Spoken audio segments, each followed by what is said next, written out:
2007 में मेरी बेटी की डेथ हो गई थी। उसकी स्मृति में हमने बेटियों के नाम पर पेड़ लगाने शुरू किए और फिर बेटियों को आत्मनिर्भर करना, बेटियों के नाम पर फिक्स डिपॉजिट करना, बेटियों सुकन्या समृद्धि योजना में प्रधानमंत्री जी की योजना है सुकन्या समृद्धि योजना, उसको गाँव के पोस्ट ऑफिस में खाता खुलवाकर सबसे ज्यादा ब्याज मिलता है। गाँव वालों से पैसा इकट्ठा करके कुछ पैसा उसका परिवार देगा और बेटी के नाम पर फिक्स डिपॉजिट करते रहे, हर महीने उसके परिवार के लिए कुछ पैसा डालते रहे, तो बेटियां आत्मनिर्भर होगी। एक एफिडेविट लेंगे कि मेरे परिवार में कोई भी व्यक्ति भ्रूण हत्या नहीं करेगा, मेरे परिवार का कोई भी व्यक्ति जो मेरे बेटी के जन्मदिन पर पेड़ लगाए गए हैं उस पेड़ों का और बेटी का समान रूप से पालन पोषण करूंगा। मैं बेटी को शिक्षा से वंचित नहीं रखूंगा, भ्रूण हत्या नहीं करूंगा। यह पौधे जो मेरी बेटी के जन्मदिन पर लगाए ये पौधे पेड़ बनने तक इसका रखरखाव करूंगा और फिर गाँव की संपत्ति होगी। यह पैसा जो बेटी के नाम पर मैं जमा कर रहा हूँ, ये बेटी की शिक्षा या उसकी शादी, उच्च शिक्षा या शादी में काम में दूंगा।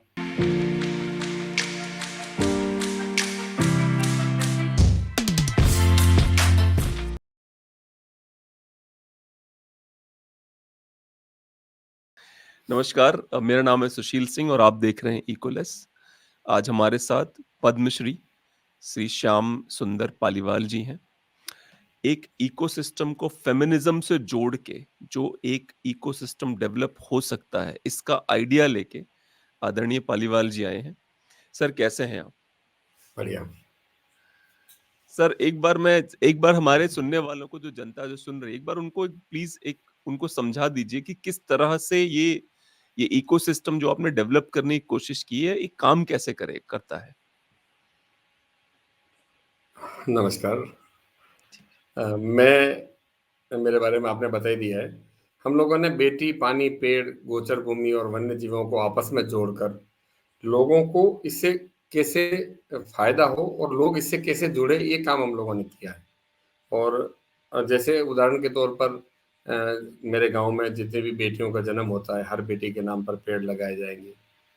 हम जितना पानी का उपयोग करते हैं उतना पानी बरसात का जमीन में रोक कर धरती में उतारेंगे। जितनी लकड़ी का उपयोग करते हैं, जितनी ऑक्सीजन का उपयोग करते हैं, उतनी हम ऑक्सीजन बनाएंगे। जितनी बिजली का हम उपयोग करते हैं उतनी सोलर से बिजली बनाएंगे। इस तरह का काम हम लोगों ने पिछले 20 सालों की एक कड़ी मेहनत के बाद एक मॉडल को लागू किया है, जिस पर पूरे विश्व में चर्चा हो रही है। तो एक तरह से ये तो महात्मा गांधी के सपने को साकार करने वाली बात है, गांव सेल्फ सफिशिएंट हो जाए। तो आप सेल्फ सफिशिएंट कर दे रहे हैं गांवों को। बिल्कुल, महात्मा गांधी जी के ग्राम स्वराज की कल्पना को हमारे गांव वाले सरकार की विभिन्न योजनाओं के माध्यम से साकार करने में लगे हैं और उसका असर दिख रहा है। अच्छा, तो सर इसमें जब भी आप जैसे गांव में कोई, क्योंकि मेरा भी गांव है, ठीक है, तो मैं समझता हूँ कई बार क्या होता है, गांव वालों को एक साथ एक मुद्दे पे अग्री करवाना सबसे मुश्किल काम है। जैसे राजनाथ सिंह ने कहा था ना कि मैं मेंबर ऑफ पार्लियामेंट बन सकता हूँ, गांव का प्रधानी का चुनाव नहीं जीत सकता। एक बार उस पे समझाइए, गांव वालों को अब एक पेज पे लाया कैसे आपने? देखिए, ये वास्तव में बहुत बड़ी बात है कि आदमी लोकसभा का सदस्य बन सकता है, विधानसभा का सदस्य बन सकता है, पर गांव में वार्ड मेंबर का चुनाव लड़ना बहुत टेढ़ा काम है। क्योंकि जी वहां जी। पर कई विचारधारा के लोग हैं, वहां अतिक्रमणकारी भी है, वहां पर कई विचारधारा के लोग भी हैं, कई जातियों के लोग भी हैं। उन सबको समझाकर उनके बीच में अपनी पेठ बनाकर लोगों से वोट लेकर चुनाव जीतना, ये बहुत बड़ा काम है। और ये काम हमने किया है। हमारे गांव में जातिगत आधार पर चुनाव होते थे 35 साल तक, एक सरपंच, फिर जनरल महिला आई तो उसी परिवार से, उसी समाज से, फिर जनरल पुरुष आया तो उसी समाज से। पर लोगों को हमने समझाने की कोशिश की कि आप विकास पर वोट दीजिए, विकास पर काम कीजिए, आप ये जातिवाद को छोड़ दीजिए। तो लोगों की समझ में आई, कुछ लोगों के नहीं आई, पर मैंने एक लाइन पर काम करना शुरू किया और गांव की महिलाओं को उसके लिए प्रेरित किया। जैसे लोगों को कहा कि शिक्षा, स्कूल नहीं है गांव में, तो हमने कहा स्कूल खुलवा देंगे। आप विश्वास करो, आपके गांव में शिक्षा आएगी।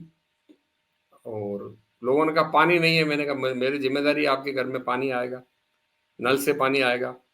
बिजली नहीं है, मेरी जिम्मेदारी, आपके घर में बिजली आएगी। रास्ता नहीं है, आपके गांव में रोड आएगा, आपके गांव में आंगनबाड़ी केंद्र खुलेगा, तो लोगों को रोजगार मिलेगा। तो ये इसलिए कर पाए कि एक सरपंच, एक गांव का, मैं कई बार कई मंचों पर कहता हूं कि गांव का सरपंच समझदार हो, ईमानदार हो, काम के प्रति जिम्मेदार हो, तो ये इस तरह के मॉडल, आदर्श गांव पूरे देश में हो सकते हैं। मुझे प्रधानमंत्री जी ने भी ये प्रश्न पूछा था और कई लोग मेरे से पूछते हैं कि आदर्श गांव कैसे बने। तो आदर्श गांव तो गांव के नागरिकों को, गांव का प्रथम नागरिक अगर आदर्श होगा तो फिर दूसरे लोग भी उससे सीखेंगे, गांव के नागरिक आदर्श बनेंगे, और गांव के नागरिक आदर्श बनेंगे तो गांव आदर्श बनेंगे। और ये काम हमने किया है। मैंने सबसे पहले एक गांव में सरपंच बनते ही प्रतिज्ञा ली कि मैं मेरे घर से कुछ नहीं लाऊंगा और घर कुछ नहीं ले जाऊंगा। मैंने गांव वालों को प्रतिज्ञा दी कि खुद ही को कर बुलंद इतना कि खुदा खुद तुझसे पूछे तेरी रजा क्या है। आप काम ऐसा करके दिखाओ कि देश के नीति निर्धारक आपसे आकर पूछे कि योजना तो हमने पूरे देश के लिए बनाई थी, पर यह आपके यहाँ इतनी अच्छी क्यों दिखती है। तो हम उसमें लीकेज नहीं होने देंगे। अपने गांव को अपना तीर्थ मानेंगे, जहां पर मेरी माँ का अंतिम संस्कार हुआ, मेरे पिताजी का जन्म हुआ, मेरी कई पीढ़ियां जहां पैदा हुई, वो मेरा सबसे बड़ा तीर्थ स्थान है।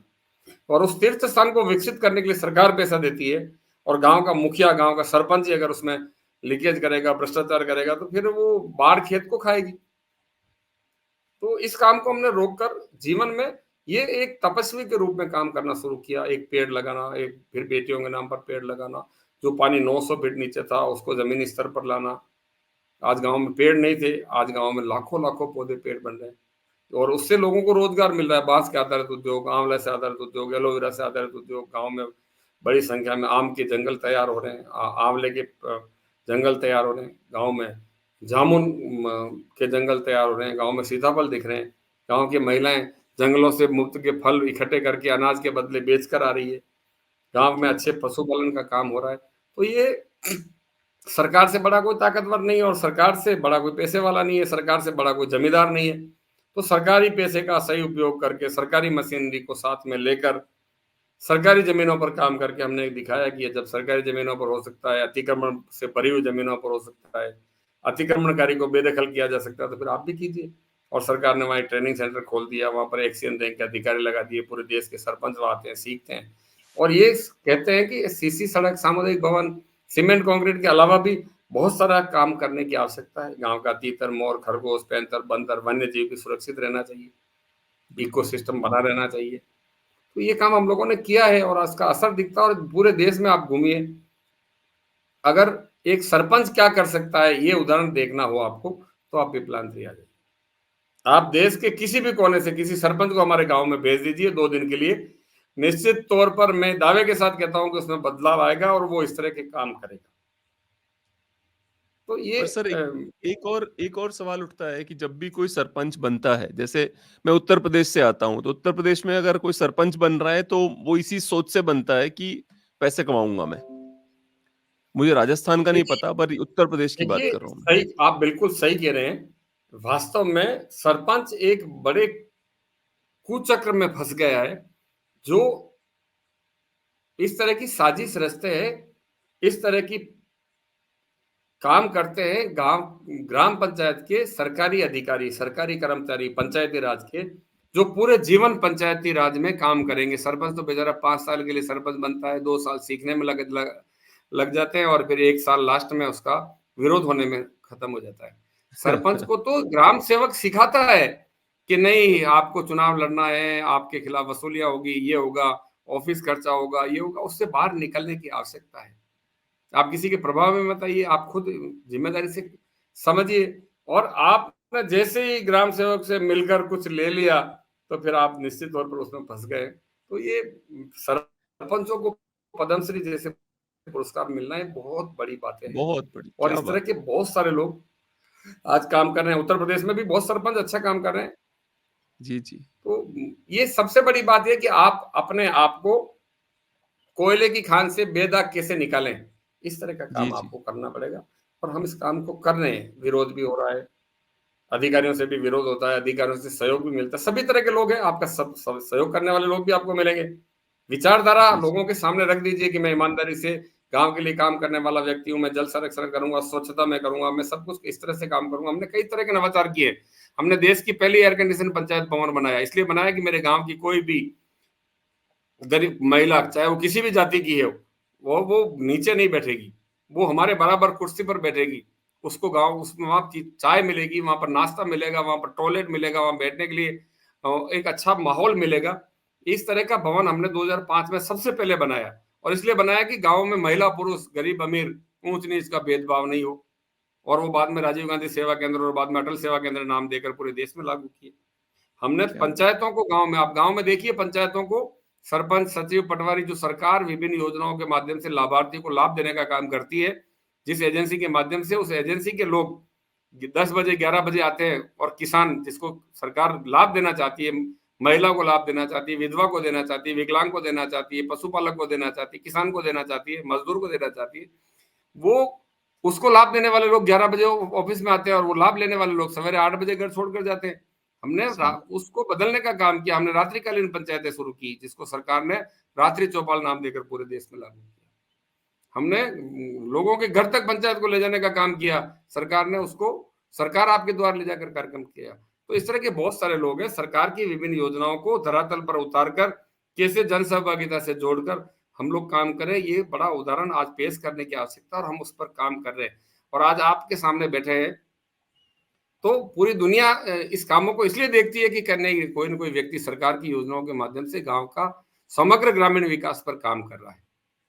तो ये काम हम लोग कर रहे हैं, और इससे सीखकर बहुत सारे लोग काम कर रहे हैं। सरकार ने हमारे गांव में ट्रेनिंग सेंटर खोल रखा है। पूरे देश के सरपंच आते हैं, कश्मीर से कन्याकुमारी तक। बहुत सारे किसान आते हैं, बहुत सारे स्वयंसेवी संस्थाएं आती है, आईएएस आते हैं, स्टेट सर्विस के लोग आते हैं। सरपंच क्या कर सकता है, ये उदाहरण है पिपलांत्री। और हमने अन्ना हजारे से सीखा है, हमने पोपटराव पवार से सीखा है, हमने और भी बहुत सारे राजेंद्र सिंह से सीखा है, जो इस क्षेत्र में बहुत सालों से तपस्या कर रहे हैं। उनसे हमने सीखा है कि इस तरह के काम हम भी कर सकते हैं, और आज हमसे सीखकर देश के बहुत सरपंच काम कर रहे हैं। बदलाव आ रहा है। सीमेंट कंक्रीट से बाहर निकलकर, ठेकेदारी से बाहर निकलकर, सरपंच ठेकेदार नहीं हो, सरपंच गांव का सेवक हो, ये भावना पैदा करने का काम हम लोग कर रहे हैं, जिसका असर दिख रहा है। सर एक और भी सवाल है, हमारा जो धर्म है हिंदू धर्म, इसमें पंच को परमेश्वर माना गया है कि पंच जो है वो परमेश्वर के बराबर है। पर इतने सारे अलग अलग उदाहरण आ गए हैं जहां पे इस पंच परमेश्वर जो ये सोच है, इस पे बहुत बड़ी चोट लग गई है। तो आप जैसे लोग जिन्होंने दोबारा से इसको जीवित किया है, मेरा सल्यूट है आप जैसे लोग जिन्होंने इसको दोबारा से जीवित किया है। और जो लोग जैसे मैं उत्तर प्रदेश से हूं, वहां मेरे बड़े सारे लोग चैनल देखते हैं ये, उनको आप कैसे समझाएंगे, कैसे वो अधिकारी और वो जो ब्लॉक और अधिकारी के मकड़ जाल से बाहर कैसे निकले जनता की सेवा करने के लिए? क्या बेसिक्स क्या करने चाहिए उनको? देखिए, सबसे बड़ी बात क्या है कि आपको ईमानदारी से काम करना पड़ेगा। आपको सरकारी अधिकारियों के चक्कर से बाहर निकलना पड़ेगा। कमीशनखोरी मैंने एक प्रतिज्ञा ली सबसे पहले, जो मुझे आज भी जिंदा रखती है। मुझे आज भी बड़े रुतबे से, बड़े गर्व से आप लोगों के सामने बैठकर बात करने का अवसर देती है। और वो सिर्फ कारण यही है कि मैंने एक प्रतिज्ञा ली सरपंच बनते सबसे पहले, कि मैं मेरे घर से कुछ नहीं लाऊंगा, और मेरे घर कुछ भी नहीं ले जाऊंगा। मेरा परिवार मेरे काम धंधे से चलेगा। मेरे कार्य क्षेत्र में मैं किसी भी कीमत पर भ्रष्टाचार नहीं करने दूंगा, और नहीं मैं करूंगा। और गांव वालों को भी कि खुद ही को कर बुलंद इतना कि खुदा खुद तुझसे पूछे तेरी रजा क्या है। किसी के पास जाने की आवश्यकता नहीं है। सरकार की विभिन्न योजना जो आपके गांव में अभी चल रही है, उस पर इतना अच्छा काम कीजिए आप कि सरकार के लोग आपके पास आ जाए, खुदा खुद तुझसे पूछे तूने ये काम कैसे किया, तेरी रजा क्या है, और तू आगे क्या चाहता है। तो इस तरह के काम आपको करना पड़ेगा। आपने जैसे ही किसी पैसा ले लिया, कमीशन खोरी कर ली, फिर आप कभी ऊपर नहीं आ सकते हैं। ये सरपंचों को ये समझना पड़ेगा। सरपंच आपको गांव का परेशान मुखिया है। मैं कह रहा हूं, आपको परेशान नहीं किया अधिकारियों ने शुरू में, जब आपने कोशिश करना शुरू किया होगा, तो आपको परेशान नहीं किया गया था उस समय? मुझे आज भी बहुत परेशान किया जाता है। आज भी 3 महीने पहले एक दिन में 3 जगह मेरे पे हमले हुए हैं। मुझे जान से मारने की कोशिश की गई है। अरे ऐसा बाप रे! नहीं कि ऐसा नहीं है कि आज भी हमारा संघर्ष खत्म हो गया, ऐसा नहीं है। हमारा संघर्ष बड़े लोगों से होना शुरू हुआ है। हमने निचले स्तर पर अतिक्रमणकारी से संघर्ष शुरू किया है, गांव के असामाजिक तत्वों से संघर्ष शुरू किया है। आज बड़े लोगों से हमारा संघर्ष हो रहा है। तो संघर्ष आपके साथ खत्म नहीं होगा। जैसे जैसे आपका कद बढ़ेगा, संघर्ष भी बढ़ता जाएगा। पर आप काम करते रहिए। काम करते रहेंगे तो फिर बहुत सारे लोग आपके सहयोग में भी, सपोर्ट में भी आगे आ जाएंगे। सरकारें भी आगे आ जाएगी। और ये मैं उदाहरण हूँ। मुझे कौन बनेगा करोड़पति मैं तो जानते नहीं हूँ, पर मुझे केबीसी में बुला लिया गया, मुझे अक्षय कुमार ने बुलाया, मुझे और भी लोगों ने बुलाया, और देश के प्रधानमंत्री जी ने, राष्ट्रपति जी ने मुझे बुलाकर मेरी पीठ थपथपाकर मुझे पद्मश्री दे दिया। हम तो कभी कल्पना भी नहीं कर सकते हैं कि हमें पद्मश्री जैसा सम्मान मिलेगा। तो ये आप काम करते रहिए। एक ऊपर वाला जो देश को चला रहा है, उसकी एजेंसियां बाज की तरह आप पर नजर गड़ाए बैठी है कि कौन व्यक्ति मेरी योजनाओं को आगे बढ़ा रहा है, कौन मेरे लिए काम कर रहा है, कौन मेरे देश के लिए काम कर रहा है, और कौन व्यक्ति मेरे देश को घाटे में पहुंचाने का, मेरे देश में मेरी योजनाओं को खराब करने में लगा हुआ है। दोनों तरफ हमारी सरकार की एजेंसियों की नजर है बाज की तरह। आप काम करते रहिए, आप जिस तरह का काम करेंगे उस तरह का सम्मान आपको मिलेगा, ये मैं दावे के साथ कह सकता हूँ। मैं ये बड़ा उदाहरण हूं कि मैंने कभी कोई किसी के लिए आवेदन नहीं किया, मैं किसी के घर नहीं गया, मैं किसी के कार्यालय में नहीं गया, मैं काम करता रहा। मेरे साथ में मेरी टीम, मेरे गांव की महिला, मेरे गांव की मातृशक्ति, मेरे गांव के गरीब लोग सरकार की विभिन्न योजनाओं को आत्मसात करते हुए, गरीब को गणेश मानते हुए हम काम करते रहे, जिसका असर पद्मश्री तक पहुंचा है। तो ये संघर्ष, सर ये मेरे संघर्ष गांव में चलता मैंने रहेगा। हाँ सर, मेरे गांव में मैंने एक तालाब खुदवा दिया। हमारे यहाँ पे स्वैम्प लैंड था, तो जी हमारे पड़ोस में कोई भाई साहब थे, उनके दादाजी या पिताजी ने, मुझे भी याद है वो स्वैम्प लैंड था, वहां हम नहाने जाते थे, उसको जी उन्होंने समतल करके खेत बनवा दिया। जी। फिर मैंने उसको अभी रिसेंटली खुदवा के दोबारा तालाब बनवा दिया। वो दुश्मनी लेके बैठे हैं मुझसे, वो अभी तक दुश्मन बने हुए हैं मेरे। गांव में अतिक्रमणकारी, आप गांव की चबूतरी हटा दीजिए, गांव की गोबर की रोड़ी हटा दीजिए, गांव में अतिक्रमण के कार्य के खिलाफ कार्रवाई की, 3 पीढ़ी की दुश्मनी आपकी तत्काल हो रही है। 80 वर्ष का बुजुर्ग, 50 साल का लड़का और 20 वर्ष का उसका पोता, 3 पीढ़ी की दुश्मनी आपकी उसी समय हो रही है। अतिक्रमणकारी गांव में सबसे बड़ा, अगर गांव का कोई अवरोधक है, गांव का दुश्मन है, तो सरकार की योजनाओं का अतिक्रमणकारी, सरकार की सरकारी जमीनों पर अतिक्रमणकारी, गांव की गलियों का अतिक्रमणकारी, सरकारी जमीनों का अतिक्रमणकारी, और यहाँ तक तो आज सरकार चलाने वाले नेताओं पर भी अतिक्रमणकारी अतिक्रमण करके बैठा है। ये हमारा पट्टा है, ये हमारा कार्यकर्ता है, ये हमारा ये है। और यहाँ तक कि लोग सरकार के अधिकारियों पर भी अतिक्रमण करके बैठे हैं। मैं आपको बड़े विनम्र भाव से ये कहना चाहता हूं कि अगर गांव का सबसे बड़ा दुश्मन अगर कोई है, तो वो अतिक्रमणकारी है। वो सरकारी जमीनों पर, सरकारी सोर्सेस पर अतिक्रमण करके बैठा है, और हमने उसको सबसे पहले बेदखल करके और गांव को इससे मुक्त करवाया है। तो वो तो हमारा दुश्मन है ही। तो ये जो जो अब जो जैसे आपने कहा कि 900 फीट पे पानी चला गया था, उसको आप ले आए, जल स्तर को उठा के नॉर्मल कर दिया आपने उसको। ये कितना बड़ा टास्क था और कैसे किया आपने ये काम? देखिए, मैंने क्या कहा, मैंने तो एक भी पत्थर नहीं उठाया, मैंने एक भी खड्डा नहीं खोदा, मैंने एक भी पेड़ नहीं लगाया। मैंने तो सरकार की विभिन्न योजनाओं के माध्यम से, चाहे वो केंद्र सरकार की योजनाएं हो, चाहे वो राज्य सरकार की योजनाएं हो, उन योजनाओं को लाभार्थी गांव के लोगों तक पहुंचाकर उन लोगों को इसके लिए प्रेरित किया कि ये हमारा उत्थान करेगा, ये हमारे गांव का समग्र विकास करेगा। किसान के कुएं में पानी होगा तो फिर किसान खेती करेगा, किसान आत्मनिर्भर होगा, दुधारू पशु होंगे, उसके परिवार के हर व्यक्ति को रोजगार मिलेगा। ये लोगों को समझाने का काम किया, और उन लोगों ने ये काम करके दिखाया है। गांव की 90% या 95% महिलाओं ने इस काम को किया है, और उसके बदले उनको मेहनताना मिला है। आप देखिए कि कैसा काम है कि जहां पर एक भी व्यक्ति ये नहीं कह सकता है कि मैंने एक भी दिन श्रमदान किया है, और एक भी व्यक्ति ये नहीं कह सकता कि मैंने जेब से पैसा लगाया है।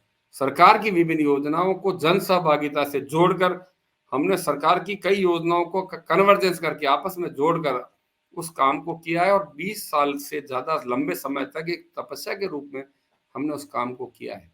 तब जाकर काम दिखता है। 5 साल, 2 साल, 10 साल में काम नहीं दिखते हैं। जी हाँ, जी। आप कोई छोटी मोटी फसल बो दीजिए, 3 साल, 3 महीने, 2 महीने की मेहनत करनी पड़ती है। बाग लगा दीजिए, 10 साल तक का इंतजार करना पड़ता है।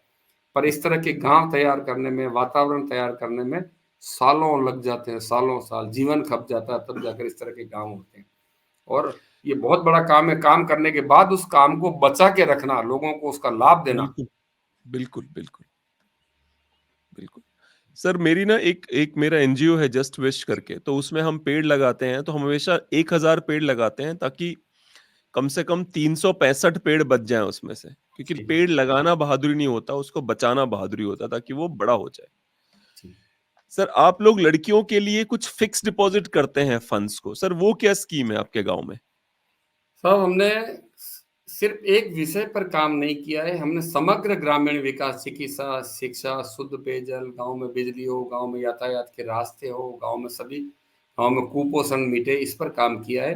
मैं 2007 में मेरी बेटी की डेथ हो गई थी, उसकी स्मृति में हमने बेटियों के नाम पर पेड़ लगाने शुरू किए और फिर बेटियों को आत्मनिर्भर करना, बेटियों के नाम पर फिक्स डिपॉजिट करना, बेटियों सुकन्या समृद्धि योजना में प्रधानमंत्री जी की योजना है सुकन्या समृद्धि योजना, उस जी, वो जी। गाँव के पोस्ट ऑफिस में खाता खुलवाकर सबसे ज़्यादा ब्याज मिलता है। गाँव वालों से हुँ, पैसा इकट्ठा करके कुछ पैसा उसका परिवार देगा और बेटी के नाम पर फिक्स डिपॉजिट करते रहे, हर महीने उसके परिवार के लिए कुछ पैसा डालते रहे, तो बेटियाँ आत्मनिर्भर होगी। एक एफिडेविट लेंगे कि मेरे परिवार में कोई भी व्यक्ति भ्रूण हत्या नहीं करेगा। मेरे परिवार का कोई भी व्यक्ति जो मेरे बेटी के जन्मदिन पर पेड़ लगाए गए हैं, उस पेड़ों का और बेटी का समान रूप से पालन-पोषण करूँगा। मैं बेटी को शिक्षा से वंचित नहीं रखूँगा, भ्रूण हत्या नहीं करूँगा। ये पौधे जो मेरी बेटी के जन्मदिन पर लगाए, ये पौधे पेड़ बनने तक इसका रख-रखाव करूँगा और फिर ये गाँव की संपत्ति होगी। यह पैसा जो बेटी के नाम पर मैं जमा कर रहा हूँ, ये बेटी की शिक्षा या उसकी शादी, उच्च शिक्षा या शादी में काम में लूँगा। इस तरह का एक शपथ पत्र लेकर हम बेटियों को आत्मनिर्भर करने का काम कर रहे हैं, जिसमें बेटी आत्मनिर्भर हो रही है, गाँव की ज़मीनें आत्मनिर्भर हो रही है, गाँव का वन्य जीव बच रहा है, गाँव के लोगों को प्राकृतिक माहौल मिल रहा है, प्राकृतिक आधारित रोज़गार मिल रहा है और गाँव में ग्रामीण पर्यटन को बढ़ावा मिल रहा है। आज बड़ी संख्या में गाँव में अ, विदेशी मेहमान आ रहे हैं, जिससे लोगों को रोज़गार मिल रहा है। तो ये सब काम एक बड़ी तपस्या के रूप में हम लोग लंबे समय से कर रहे हैं और उसके बाद पद्मश्री जैसा सम्मान मिलता है, तो फिर हौसला हमारा भी बढ़ता है और फिर हमको देखकर कई सरपंच भी इस काम के लिए आगे आते हैं कि नहीं, हमें भी इस तरह का सम्मान मिलेगा, इस तरह का प्रोत्साहन मिलेगा, इस तरह की सरकार हमें हमारी पीठ थपथपाएगी। तो इस तरह के काम बढ़ रहे हैं आगे और आज राजस्थान की लगभग मेरे हिसाब से पिपलांचल से सीखकर लगभग 250 से 300 ग्राम पंचायतें इससे भी अच्छा काम कर रही है। कश्मीर के सरपंच भी यहाँ पर आ रहे हैं, तो कन्याकुमारी के भी आ रहे हैं और दुष्पुर आज केरल के सरपंच आ रहे हैं, पंजाब, हरियाणा, उत्तर प्रदेश, आज राजस्थान शिक्षा विभाग, आसाम, पश्चिम बंगाल, डेनमार्क इसको पढ़ा रहा है, कई फ़िल्में इस पर बन रही है, कई अच्छा। किताबें इस पर लिखी जा रही है, कई डॉक्यूमेंट्रियाँ इस पर बन रही है, तो हर व्यक्ति कहीं न कहीं ये कोशिश कर रहा है कि इस तरह के कामों का प्रचार-प्रसार हो। आज किसी देश का किसी भी कोने से किसी व्यक्ति का फ़ोन आता है, तो हम कहते हैं कि यार ये आप अगर पेड़ों के लिए काम करते हैं, प्रकृति के लिए काम कर रहे हैं, बेटी के लिए काम कर रहे हैं, तो आप हमारे परिवार के सदस्य हैं। आप हमारे लिए काम कर रहे हैं, आप हमारे परिवार को आगे बढ़ाने का काम कर रहे हैं। तो हम आपस में मिलकर एक बड़ी टीम बनाकर एक गाँव से दूसरे गाँव से एक जिला, जिले से एक राज्य और एक राज्य से एक पूरे देश में ये काम आगे बढ़े, इस पर काम कर रहे हैं। हमारा हमारा कोई इसमें कोई स्वार्थ नहीं, ना तो हमको कभी किसी पद का मोह है, ना कभी हमें किसी और चीज़ का मोह है। बस यही है कि हमारे किए हुए काम आगे बढ़े और इस प्रकृति की सेवा हो, आने वाली कई पीढ़ियाँ हमें याद करें, हमारे कामों को याद करें। इस तरह से हम अमर होना चाहते हैं बस। क्या बात है! क्या ये जो एक और भी है कि जैसे अगर आपके गाँव में पता नहीं आप जवाब देना चाहेंगे, नहीं देना चाहेंगे। आप बताना चाहेंगे आप पे जानलेवा हमला क्यों हुआ? अगर आप बताना हम चाहें जि तो? हम जिस कामों को आगे बढ़ाने की जैसे जल संरक्षण का काम कर रहे हैं, नदियों में, नालों में, बरसाती नालों में पानी आ रहा है, तो वहाँ कुछ लोग ऐसे हैं जो हमसे चुनाव लड़ते हैं, चुनाव जमानत जब्त होती है, वो लोग वहाँ से पेड़ों की कटाई करते हैं, वहाँ पर रेती का दोहन करते हैं, वहाँ पर ग्रेवल का दोहन करते हैं, उनको रोकने का काम करते हैं, वो अधिकार समझते हैं अपना, तो वो उनको हम आगे नहीं आने देते हैं। प्रशासन इसमें सहयोग शुरुआती दौर में नहीं करता, पर जब मामला बढ़ता है तो प्रशासन अलर्ट होता है। तो ये अतिक्रमणकारी मार्बल जो कटिंग वाला भी तो इश्यू है आपके यहाँ सर? खान माफिया, रेत माफिया और कई लोग हैं जो इस वजह से कि आपके यहाँ मुख्यमंत्री आ गए, अन्ना हजारे आपके आ गए, इतने वीआईपी आ गए, इतने आईएएस आपके गांव में आ रहे हैं, इतनी फिल्में बन रही डॉक्टर, तो उन सब लोगों को नियम से काम करना पड़ता है और वो लोग फिर अपने अपने अपने गुर्गे तैयार करते हैं इस काम के लिए, किसी को मंथली पैसा देते हैं, किसी को क्या देते हैं, वो लोग फिर हमसे दुश्मनी पालते हैं, पर चलता है, इसमें ज्यादा कोई दिक्कत नहीं है, इससे लोग सभी जगह मिलेंगे, इनसे डरने की जरूरत नहीं और हम इनसे संघर्ष करके अपने कामों को आगे बढ़ाने का काम कर रहे हैं। तो मुझे ये कहने में कोई भी वो नहीं है कि अभी तक के आप मेरे बेस्ट गेस्ट हैं अभी तक के क्योंकि मुझे जेन्युइनली आपसे बात करके मुझे ऐसा लगा जैसे चूँकि मैं गाँव से खुद जुड़ा हुआ हूँ। जी, मैंने गायों को चराने ले जाता था मैं बचपन में। तो जी, मुझे वो जो आप बताना चाह रहे हैं वो एग्ज़ैक्टली समझ में आ रहा है, पर मेरे गाँव में मुझे भी लगता है कि मुझे भी कुछ कोशिशें करनी पड़ेंगी। क्योंकि कई बार क्या होता है ना सर कि गाँव में लोग इंटरेस्ट इसलिए नहीं लेते कि कुछ करोगे आप तो 4 लोग इल्ज़ाम लगा देते हैं आपके ऊपर, लेकिन कोई जैसे वही होता है ना कि कौन घुसे उस इल्जाम लगाने वाले सेंस में। वो तालाब मैंने खुदवा दिया है, उसको लेकर अलग नौटंकियां होती रहती। इस चक्कर में गांव के कामों में जो जो लोग पढ़े लिखे हैं, जो कुछ कर सकते हैं, वो घुसना नहीं चाहते। उनके लिए क्या संदेश है आपका? देखिए, मैं ये समझ पाया हूँ कि गाँव में जो आज से 40 साल पहले, 30 साल पहले जिस तरह से प्राकृतिक खेती होती थी, गाँव में कोई बीमारियाँ नहीं होती थी, हर घर, हर हाथ में रोजगार होता था, गाँव का कुम्हार, सुतार, लोहार, दर्जी, अ, आपका वहाँ का चमार, जो भी व्यक्ति है, उसको, हर व्यक्ति को कहीं न कहीं रोजगार मिलता था। आज गाँवों से शहरों की तरफ पलायन हो रहा है, ये हमारे सामने बहुत बड़ा चैलेंज है। और इसका एकमात्र कारण है कि लोगों को गाँव की ज़मीनों से, गाँव की ज धरती से लगाव कम हुआ है। ऐसे कई उदाहरण देखने को मिलते हैं, जब कोरोना काल में हमारे यहाँ बहुत पैसे वाले लोग आए, गाँव छोड़कर चले गए थे, और जब हम उनसे मिलने जाते थे, तो वो गाँव के नाम से चिढ़ते थे। और कोरोना काल में जब वो गाँव आए, तो हमने स्कूल में उनका 14 प दिन का क्वारंटीन करवाया। उन्होंने कहा हमारे घर में सब कुछ व्यवस्था, हमारे घर में होम क्वारंटीन। नहीं, मैंने कहा आप गाँव में रहिए, हमारे स्कूल में रुकिए, जिससे आपको पता लगे कि जिस स्कूल में आप पढ़कर गए, उस स्कूल की हालत क्या है। क्या बात है! और उसका असर दिखा। लोगों को लगा कि नहीं, नहीं भाई साहब, हम गाँव के लिए, शहरों के लिए अपने अपन। और ये मानना पड़ेगा हर व्यक्ति को कि मेरा गाँव, जहाँ पर मेरे माँ का अंतिम संस्कार हुआ है, साल में 1 दिन मैं उसके नाम से जागरण करता हूँ, रात्रि जागरण, देवी-देवताओं की पूजा करता हूँ। वो मेरे माता-पिता के अंतिम संस्कार जहाँ पर हुए हैं, उससे बड़ा तीर्थ स्थान इस पूरी सृष्टि के ऊपर दूसरा कोई नहीं हो सकता है।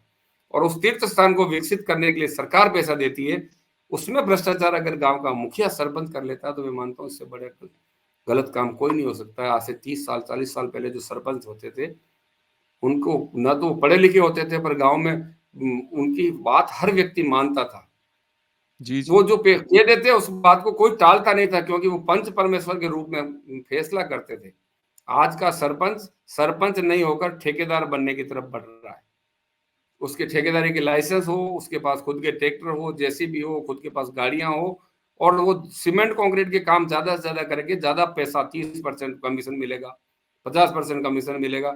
इस होड़ में वो लगा हुआ है, और उससे सब लोग ले रहे हैं। मेरे से कई लोग पूछते हैं कि इसमें भाई साहब, हमसे तो कमीशन खाया जाता है। मैं उनसे कहता हूँ कि आप लेते हो पैसा? बोले हाँ, थोड़ा बहुत हम भी लेते हैं। मैंने कहा बस, जिस दिन थोड़ा बहुत लेना बंद कर दोगे, उस दिन दुनिया की कोई भी ताकत आपसे कमीशन नहीं ले सकती। इसके लिए सबसे पहले अपने आप को ठीक करना पड़ेगा।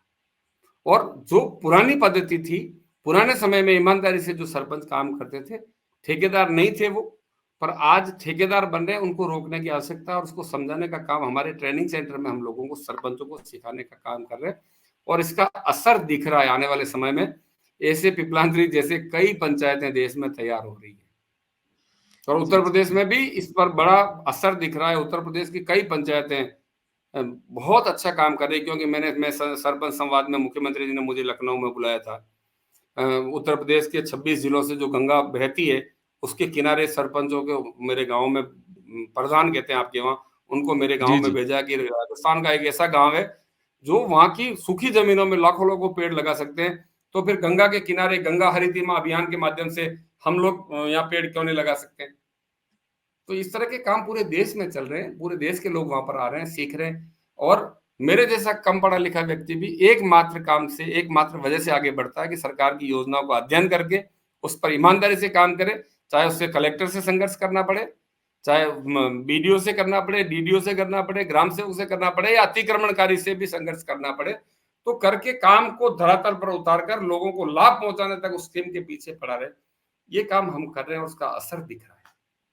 सर, आपने गाँव में जिम बनवाया है? जिम भी है गाँव में? मैं जिम जाता हूँ इसलिए पूछ रहा हूँ।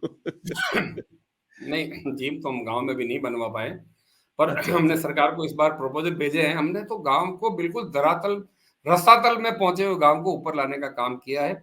हमने अभी सरकार को 5 करोड़ के प्रपोज़ल बनाकर भेजे हैं कि हमारे गाँव में एक बड़ा स्टेडियम बना दिया जाए, जिससे बच्चों को क्या खेल-कूद बात! में और इसमें प्रोत्साहन मिले। हम लोग अभी गाँवों को वापस पुनर्जीवित करने पर काम कर रहे हैं। हमारे सामने बहुत बड़ा, आप देखिए, जिस ग्राम पंचायत का नाम Guinness book of world record में दर्ज हो, सिर्फ इसलिए कि वहां पर विश्व का सबसे बड़ा मार्बल का, सफेद मार्बल का खनन क्षेत्र हो। आप सोचिए वहां कितने लोग आए होंगे, कितने लोगों ने वहां का दोहन किया होगा, कितना पानी कहाँ गया होगा, वन्य जीव कैसे रहा होगा। तो उसको हमने अभी बराबर ला लाने का काम किया है, और सरकार की विभिन्न योजनाओं के माध्यम से किया। हमने कोई झगड़े नहीं किए, हमने कोई आंदोलन नहीं किए। हमने कुछ नहीं, हमने तो उन लोगों को समझाया कि आप दोहन करें तो आप पुनर्जीवित करने का काम में भी हमारा सहयोग कीजिए। तो कई लोग मानते हैं, कई लोग नहीं मानते हैं। जो लोग हमारा विरोध करते थे, आज उनको नेशनल अवार्ड मिल रहे हैं। तो हमने तो सब लोगों को साथ में जोड़कर काम किया, और इसका श्रेय हमने हर समय मेरे गांव की गरीब से गरीब महिलाओं को इसका श्रेय मिले, मेरे सरकार, मेरे प्रदेश के मुख्यमंत्री, मेरे देश के प्रधानमंत्री को इसका श्रेय मिले, मेरे जिले के कलेक्टर को इसका श्रेय मिले। और हमारे कलेक्टर कहते हैं कि एक व्यक्ति ऐसा है जो हमारा सम्मान बढ़ाता है। आज पिपलांत्री का नाम, हमारे जिले का नाम होता है तो पिपलांत्री की वजह से होता है। ये कलेक्टर सार्वजनिक मंचों पर कहते हैं। तो हमें लगता है कि हम सही दिशा में चल रहे हैं। जी, जी। सर बहुत अच्छा लगा मुझे आपसे बात करके। बहुत-बहुत धन्यवाद आप मेरे साथ जुड़े।